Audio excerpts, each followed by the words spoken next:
पुरुषोत्तम मास कथा श्रृंखला भाग 5। बरसात की एक रात एक टूटी हुई झोपड़ी और अंदर बैठी एक भूखी विधवा, जिसके घर में दीपक जलाने के लिए तेल तक नहीं था। लेकिन उसी रात उसकी झोपड़ी में एक ऐसा दिव्य प्रकाश निकला कि पूरा गांव कांप उठा।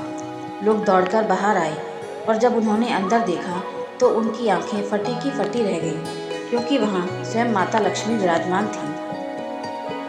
बहुत समय पहले की बात है। वृंदापुर नाम का एक छोटा सा गांव था। वहां गंगा नाम की एक गरीब विधवा रहती थी। उसका संसार बहुत छोटा था।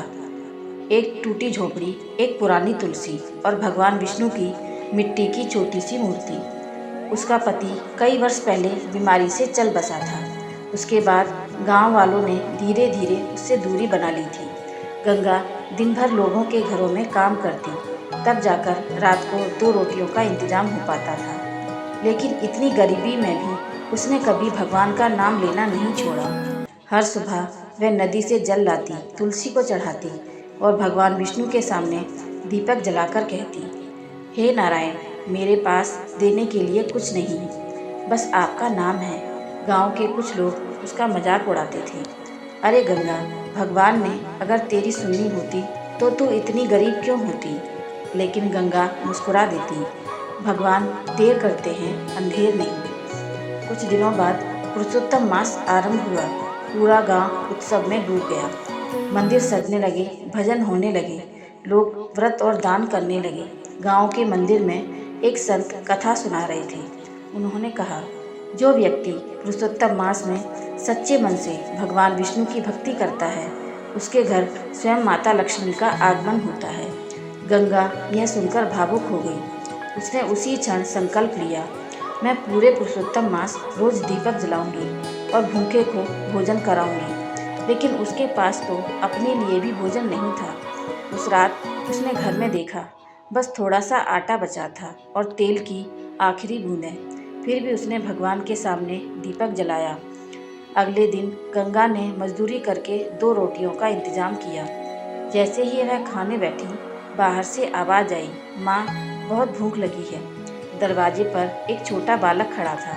उसके कपड़े फटे हुए थे और चेहरा भूख से सूख चुका था। गंगा कुछ क्षण चुप रही। उसने अपनी थाली की दोनों रोटियां उठाईं और बच्चे को दे दी। बालक मुस्कुराया, माँ, भगवान तुम्हारा भला करे। गंगा ने पानी पीकर रात बिताई।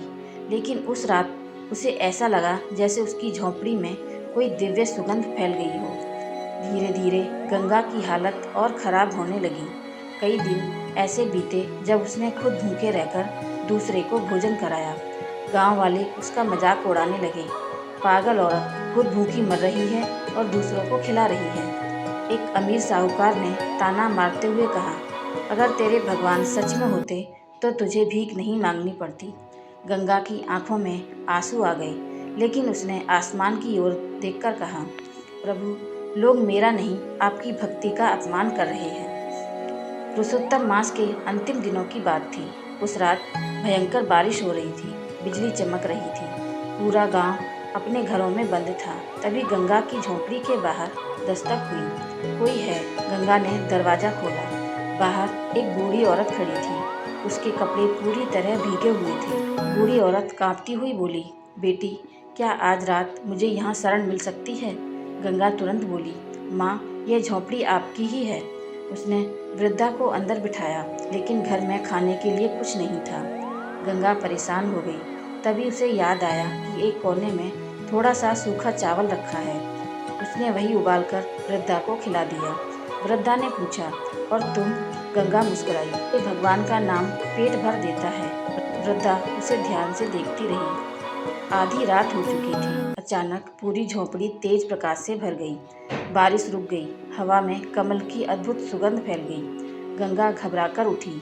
उसने देखा, वह बूढ़ी औरत अब बूढ़ी नहीं थी। उसके शरीर से दिव्य प्रकाश निकल रहा था।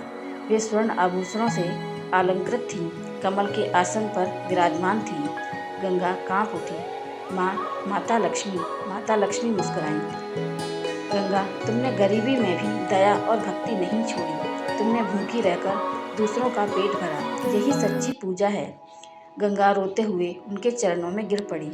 माँ, मुझे कुछ नहीं चाहिए, बस आपकी कृपा बनी रहे। माता लक्ष्मी प्रसन्न हो गई। उन्होंने कहा, आज से तुम्हारे घर में कभी अन्न की कमी नहीं होगी। इतना कहते ही पूरी झोंपड़ी दिव्य प्रकाश से चमक उठी।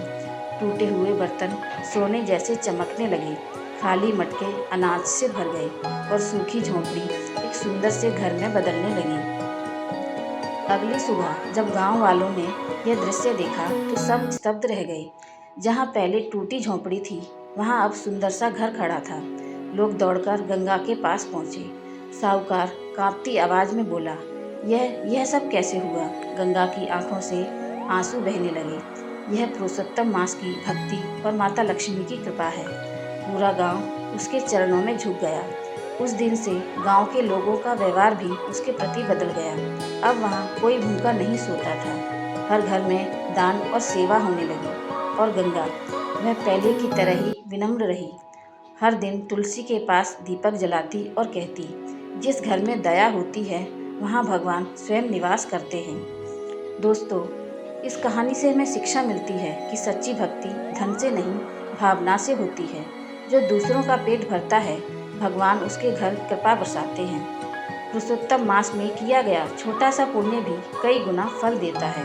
दया और सेवा ही माता लक्ष्मी को सबसे प्रिय है। अगर आपको यह कहानी अच्छी लगी हो तो प्लीज़ लाइक करें और चैनल को सब्सक्राइब करें। मिलते हैं अगली वीडियो में पुरुषोत्तम मास की एक नई कथा के साथ। हर हर महादेव।